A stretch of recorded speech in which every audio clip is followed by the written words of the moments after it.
When Calls the Heart, Season 10, Episode 11, Long Time Running. Nathan congratulates Lucas for getting the front cover of the newspaper. Lucas also congratulates Nathan for getting the front page. Nathan said, "But you take up more of the front pages than I do." They were discussing how Lucas's speech has been worrisome to Governor Balfour. He has a competitor for the governor's race, Cunningham, and they're hoping that since Balfour has been exposed, that Cunningham will win the governor's race. Later on, Rosemary got a phone call, and in that phone call, she learned that Cunningham has dropped out the race and Balfour is running unopposed for the governor's office. So it sounds like he's going to win again. And then Hope Valley going to be back in the same predicament it was before, fighting for their water right. Lucas, Lee, Rosemary, and Elizabeth were around the radio, and it was talking about Cunningham has dropped out the race because he has health concerns. Lee said he doesn't believe it. Rosemary doesn't either. Rosemary says it's far too coincidental. Elizabeth said he could have been bribed. Lucas said either way, someone has influenced him. Rosemary said, well, the party will just have to run another candidate. Lee said this close to the election, they wouldn't stand a chance. Balfour's assistant came into the room and he went to Lucas and he said that wants to talk. Cunningham's team wants to talk to him. Elizabeth said they want you to run. Cunningham's old team wants Lucas to run in place of Cunningham. He said Lucas is the only one that can beat Balfour. Montague and his team are back. Nathan said as soon as they found out that Cunningham dropped out of the race, they came back to start where they left off. Nathan said maybe I should take a ride up there. At least I can do is make their stay unpleasant. Bill said, oh, I like the way you're thinking. They have officially asked Lucas to be the new candidate. They say no one else wants to run knowing that they'll lose. They don't have time to campaign. Elizabeth said, they're right. Everyone knows your name. It is as though your campaign has already started.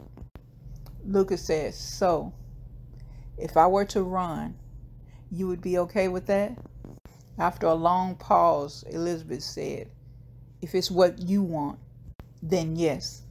After talking to Elizabeth, Lucas and Elizabeth went back out and told everybody that that his decision is to run. Nathan and Bill rode up on Montague's workers, and the foreman stood up and said, can I help you? Bill said, where's your boss? He said, what's this about? Nathan said, it's about us talking to your boss. Where is he? We know he's here. Montague walked up and said, gentlemen, what a pleasant surprise. Bill said, what are you doing in these parts? Montague said, we're on governor's land. I don't see what the problem is. Nathan said, you know there is an injunction on all water diversion programs in the valley. Montague said, we're aware, but the injunction complies to work that is on private land. We're on public land. And when Governor Balfour is reelected and the injunction is lifted, our work will continue right where it left off. Bill said, not on my land. Montague said, intimate domain, Mr. Avery. The greater good. Nathan said, you seem pretty confident that Balfour is going to win. Montague said, that's the benefit of running unopposed. And Bill and Nathan looked at each other because they knew that Lucas is running. Mr. Montague, he doesn't know that. The town's getting ready for Lucas's governor run. Montague and his foreman came into town and they saw the banner of Lucas for governor. The foreman said, is that going to be a problem? Montague said, no, I doubt it. There's a lot of people with a lot at stake in this project. And they rode away. Lucas had a radio interview.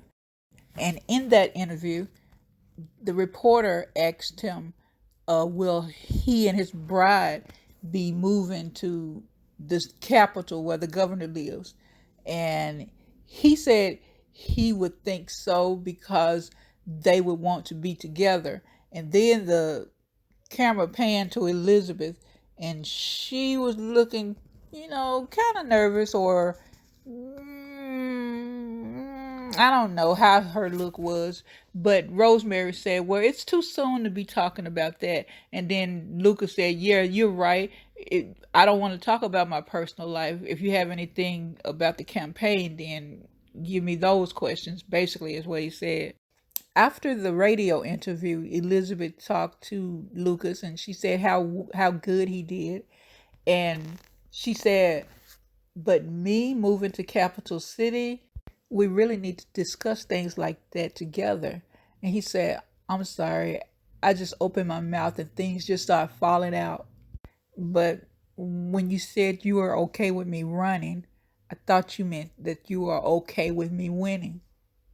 And if I do win, that means moving to Capital City for 4 years. I assumed you and little Jack would come with me. I can't imagine being apart for that long. He said, could you? And she said, of course not. I just hadn't thought that far through. And when I try to think about it, I guess I try not to think about it. Lucas said, well, I haven't won yet. And Elizabeth said, well, we have to make sure you do. Lucas is preparing to go to the convention so he can be formally nominated to run for governor. He asked Mike to take care of the saloon while he was gone. Mike agreed. Nathan came to talk to Elizabeth about moving to Capital City. He said, just yesterday you told me how you never wanted to leave Hope Valley. She said, and I don't. And he said, well, why are you going? She said, well, he hasn't won yet. Nathan said, but what if he does? She said, well, then the valley is saved, and that's all that matters right now. Nathan asked Elizabeth, what do you want? What about these kids? And he walked up to her and he said, what do you want? She said, what I want is for him to win. Okay, sidebar. What I think this has to do with is Nathan and Elizabeth. You know how they've been acting awkward lately, even though Elizabeth is with Lucas and Nathan's trying to date other people. I think what he's asking her is if she wants to stay in Hope Valley and maybe with him. And I think she's been thinking about that for these past few weeks.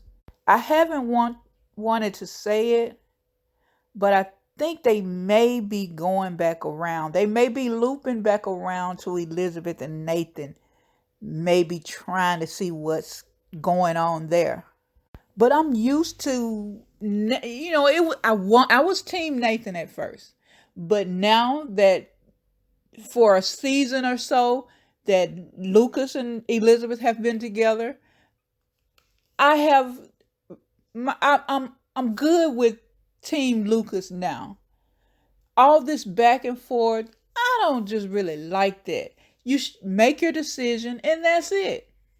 Because I don't think it's fair to Nathan. Going back to the conversation of what do you want? She says, well, I want him to win. And if he wins, well, she says, I want him to win. I'm going with him to the convention tomorrow. And if he wins, we're moving to Capital City. Nathan said, well, I hope it makes you happy. Lucas is sitting on Elizabeth's couch and he's working on his speech.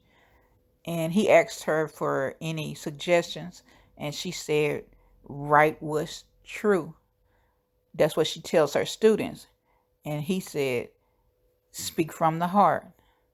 Okay. And then she said, well, what if I come with you? And he said, for real? She said, you could work on your speech on the train. He said, Elizabeth, that would be incredible. But after our conversation yesterday, I'm not quite sure how you're feeling. And I don't know if this is what you want. She said, I want to make it work. I want to be there with you when you win. Later on that night, Rosemary came over because she couldn't sleep and she saw Elizabeth's light on. So they were talking and Elizabeth told her that she wasn't sure. She told Lucas that she would go with him to the convention, but she really wasn't sure. And she wasn't sure about marriage.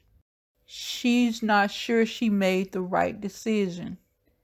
She chose for safety. So what that tells me is, this is what I'm thinking. I'm thinking her choices are between Nathan and Lucas. Again, she chose Lucas for safety because Nathan has a dangerous job, because Jack already died from that job. And she says now her heart is getting louder and louder and she doesn't really know what it's saying. And Rosemary said, you know what it's saying. And only you can make that decision. Elizabeth walked into Lucas's office as he was looking at a portrait of Elizabeth, and little Jack. She said, hi.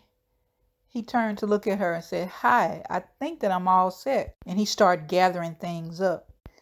Elizabeth said, Lucas, I want to tell you. She seemed nervous. She looked like she had tears in her eyes, and she wants to talk to him. At that time, a bell rang, and Lucas's attention went behind him. He said, it's time for us to leave. I'm sorry, we should get going. Lucas started walking out the office. She looked after him. She looked exasperated. She followed behind him. And when they got into the lobby, people were all around him, shaking his hand, saying good luck. Once Lucas got past the people, shaking his hands and telling him good luck, they went to the lobby of the train station. And Elizabeth was following him. When they got out there, Lucas was telling her about Edmund's plans for them, how their strategy was going to be for the election. Elizabeth was quiet, but she was, nodding in recognition to what he was saying. Lucas told Elizabeth, I think I can do this. I want to fight for the people. I want to do what's right. I want to make a difference in this world. I want to thank you for being by my side. Then the man said, Capital City, now boarding. He went to pick up his suitcase, and Elizabeth said, Lucas, as she put her hand on his back. He turned around to look down at her and she said, Lucas, I can't go with you. He said, you can't go with me to the convention? Well, just last night you said. She said, I know, I did, and I'm sorry. He said, that's all right. This is all happening so fast. You and little Jack can join me later. She said, no, Lucas, I can't do that. You are destined for this. Everyone sees it. But my whole life is here. This is where I want to raise my son. This is where I want to be. Lucas shook his head, nodded his head, and said, then I'm staying. Elizabeth said, no, I couldn't ask you to do that. If you don't get on that train, we'll both regret it. You're bound for a bigger stage. And I think you know. I think you know that in your heart. Besides, you're our only hope. Lucas said, but we don't even know if I can win. She didn't say anything. She just looked at him. And he said, it's more than that, isn't it? She said, I'm so sorry, Lucas. I can't bear the thought of hurting you. I really wanted to make this work, no matter how hard I tried to convince myself. Lucas said, your heart isn't there. I think buried deep down, I started to sense something was missing. And I just hoped so much that I was wrong. And I was afraid to bring it up. But maybe these paths were meant to be. Elizabeth said, I wish I could give you all of my heart. I just can't. And you deserve to be with someone who can. Lucas said, we both do. He kissed her on her forehead and said, I wish you all the happiness in the world, Elizabeth. He turned around, picked up his suitcases, and walked to the train. Elizabeth just followed him with her eyes, saying nothing. I'm not sure if this means that she and Nathan are going to get back together, or does this mean that Jack is going to come back from the dead, or they're going to bring somebody else on. I don't know. I guess we'll see. Thanks for watching. Like, comment, subscribe.